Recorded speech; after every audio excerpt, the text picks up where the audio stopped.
വലിയ ഒരു സൈന്യം ഇസ്രായേലിനോട് എതിർക്കാൻ നിൽക്കുകയാണ്. ഇസ്രായേലിന്റെ സൈന്യം പേടിച്ച് നിൽക്കുന്നു. അവിടെ ഒരു ആട്ടിടയൻ വന്നിട്ട് രാജാവിനോട് പറയുന്നു, പേടിക്കണ്ട, ഞാൻ പോയി യുദ്ധം ചെയ്യാം. അവന്റെ കയ്യിലുണ്ട് ഒരു കവിണ, കല്ല്, പിന്നെ ഒരു വടി.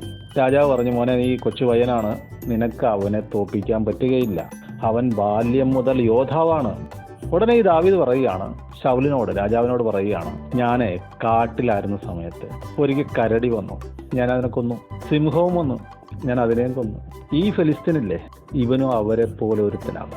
ശൗലിന്റെ മറുപടി കേട്ടാണ്, പൊക്കോ, നീ പോയി യുദ്ധം ചെയ്തോ. കാരണം ശൗലിന് മനസ്സിലായി, ഇവനോട് ഇനി പറഞ്ഞിട്ട് കാര്യമില്ല.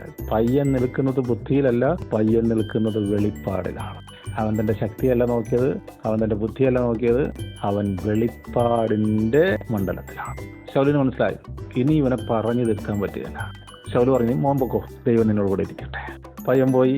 അവൻ പറഞ്ഞതുപോലെ തന്നെ ഒരു കല്ലും ഒരു കവുണയും കൊണ്ട് ആയുധധാരിയായ ഒരു മല്ലനെ തോൽപ്പിച്ചു. ഇന്നും ആത്മമണ്ഡലത്തിൽ ദൈനംദിന ജീവിതത്തിൽ ഒരു മനുഷ്യൻ ജീവിക്കേണ്ടത്, ജയാളിയാകേണ്ടത് വചന വെളിപ്പാടിലാണ്.